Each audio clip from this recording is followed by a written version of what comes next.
menjelaskan tentang permainan bulu tangkis. Nah, sekarang kami akan mulai perkenalan karena ada pepatah mengatakan bahwa tak kenal maka tak sayang. Saya Trijuan Saputra. Saya Kirana Rantelobo. Saya Salima Sonti. Saya Stefani.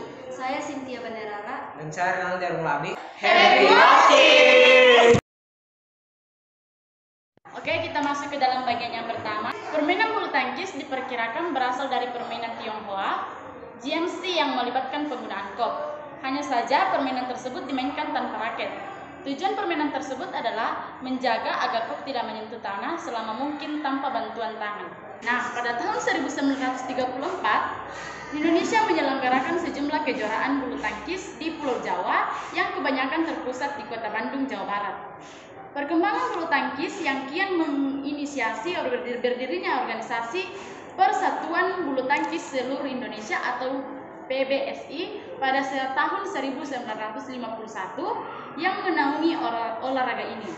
Setelah PBSI berdiri, Kongres Pemuda digelar untuk mendiskusikan aturan dan tujuan olahraga bulu tangkis di Indonesia. Selanjutnya, bulu tangkis semakin bersinar di Nusantara. Bahkan beberapa atlet sukses mengharumkan nama bangsa di kancah internasional, di antaranya Rudy Hartono, Liam Swiking, Tan Joo Hock, Christine Handinata, Alan Budi Kusuma, Suwanti, dan Taufik Hidayat. Materi yang selanjutnya yaitu sarana dan prasarana dalam permainan bulu tangkis. Yang pertama, raket. Raket merupakan alat pemukul kop dalam olahraga bulu tangkis. Alat ini memiliki 4 bagian yang disebut handle atau pegangan, poros, leher raket, serta kepala raket.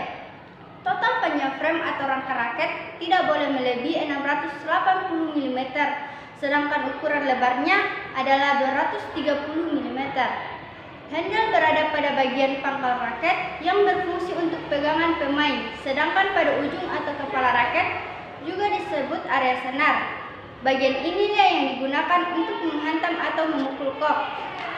Kepala raket atau area senar harus rata dan dilengkapi dengan pola senar yang saling bersilangan. Pola senar harus seragam dan rapi, serta tidak boleh kurang atau rapat dari bagian tengah. Area senar tidak boleh melebihi panjang 280 mm dan lebar 220 mm. Yang kedua, kop. Kop alami yang terbuat dari bulu angsa harus dilengkapi 16 helai bulu yang dipasang melingkar di pangkalnya. Tiap bulu wajib memiliki panjang seragam, yakni 62 mm sampai 40 mm. Diukur dari ujung atas sampai pangkal. Ujung rangkaian bulu kop harus membentuk lingkaran dengan diameter 58 mm sampai 68 mm. Sedangkan bagian atas kop memiliki ukuran diameter 25 mm sampai 28 mm. serta bentuk melingkar di bagian bawah, dan tiap buah kop wajib memiliki berat antara 4,74 gram sampai 5,50 gram. Yang ketiga, lapangan bulu tangkis. Lapangan bulu tangkis berbentuk persegi panjang dengan ukuran panjang keseluruhan mencapai 13,40 meter. Lebar lapangan bulu tangkis secara umum mencapai 6,7 meter. Dan ukuran net bulu tangkis atau jaring bulu tangkis, tinggi tiang net 1,55 meter, tinggi net 1,524 meter, dan panjang net 6,10 meter. Garis depan area servis berjarak sekitar 1,98 meter dari bibir net, memiliki lebar masing-masing yang 2,59 meter untuk sisi kanan maupun kiri. Peraturan dasar permainan bulu tangkis. Yang pertama, bulu tangkis terdiri dari 5 partai dalam pertandingan, yakni tunggal putra, tunggal putri, ganda putra, ganda putri, dan ganda campuran. Pertandingan dipimpin oleh 1 wasit utama dan dibantu oleh 4 wasit garis. Yang kedua, pengundian. Sebelum permainan, selalu diadakan undian untuk menentukan mana yang akan melakukan servis terlebih dahulu. Yang ketiga, poin. Permainan bulu tangkis tidak dibatasi oleh waktu, melainkan menggunakan sistem poin. Dalam suatu pertandingan bulu tangkis terdapat maksimal 3 set permainan, dan skor kemenangan setiap set ada 21 poin dengan sistem rally point. Tim yang memenangkan 2 pertandingan adalah pemenang dari pertandingan tersebut. Nah, apa itu sistem rally point? Sistem rally point yaitu jika dalam pertandingan kemudian kok mati, maka akan langsung menghasilkan poin, baik tim kita maupun tim lawan. Yang keempat, peraturan servis. Arah servis dalam bulu tangkis haruslah menyilang dan masuk di area servis. Artinya, jika servis dari bidang A, maka harus ke bidang B. Dan jika servis dari bidang C, maka arah servis harus ke bidang D. Di luar itu, dianggap bola keluar. Untuk partai tunggal, servis dimulai dari bidang sebelah kanan. Kemudian selanjutnya, bidang kiri untuk poin ganjil dan bidang kanan untuk poin genap. Sedangkan untuk partai ganda, servis pertama harus dari bidang kanan. Begitu juga penerimanya. Sedangkan pemain satunya berada di bidang kiri, tidak boleh menerima servis. Baru setelah bola servis dikembalikan, permainan berjalan seperti biasa. Adapun beberapa kesalahan pada saat melakukan servis, yaitu yang pertama, kaki server atau penerima menyentuh batas garis servis. Yang kedua, ketinggian kok lebih tinggi daripada pinggang server. Yang ketiga, kok jatuh di luar area servis. Yang keempat, bergerak atau melakukan gerakan tipu sebelum kok dipukul. Ada beberapa kesalahan pada saat permainan, yaitu pertama, raket melewati net dan masuk ke area lapangan lawan saat memukul kok.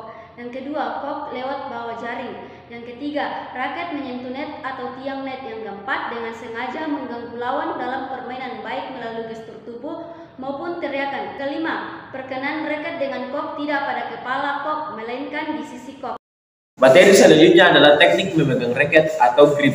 Grip dalam bulu tangkis pada dasarnya dibedakan menjadi dua. Yang pertama itu teknik memegang raket forehand dan teknik memegang raket backhand.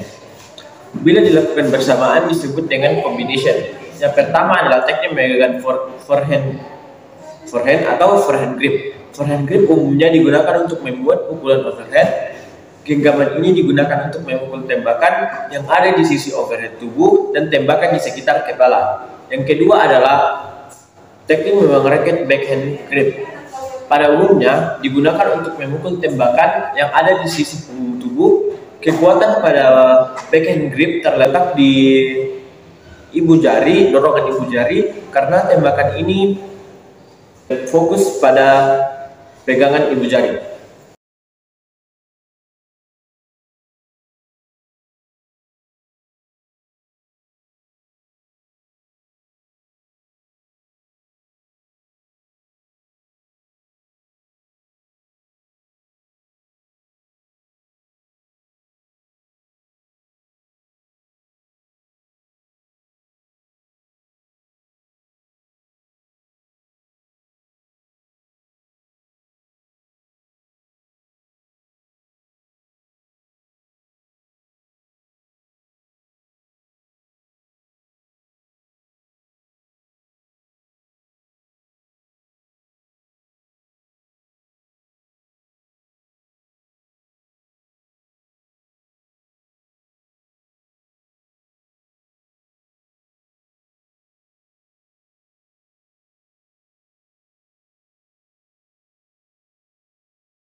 dari hasil pemaparan materi kami dari kelompok 1 mengucapkan terima kasih dan semoga apa yang kami sampaikan bisa bermanfaat bagi teman-teman. Thank you for